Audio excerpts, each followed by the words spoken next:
gate ania hei missing luna hi kan hong thina chom nia main gate is on hong ai lo ni na hian dar college an ni ha tan don chia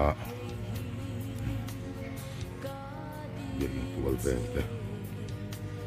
bar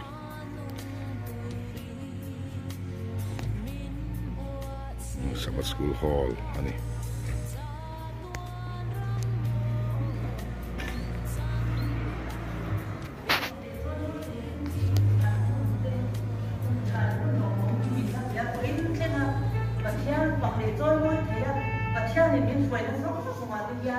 lòng thú gan soi một mất để quay một đấy cái gì à giờ nó cũng thay này rồi nha mình tắm tập của mình xuống mà thàn mua là gì mà đi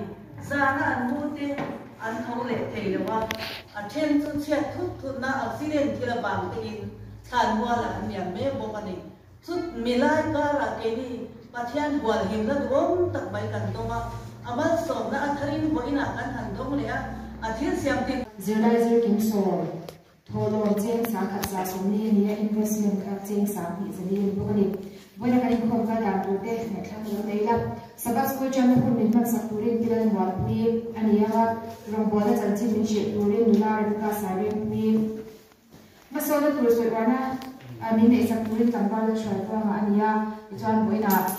birthday ne te kwa la kun na kan nei do na ka chwa ne dar zo di pu ya birthday min man sak do na ni Discussion leader to te putlinga elder zo di puewarte ani anga chalaya puewa makoni dorani to na chuan Sabbath School te minchan sakturin pilan wan pui dam soma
Aruga siya makaoma leilun mun nun pero boy taka siya makomlai kha karu re chu ilaga thupin na umlo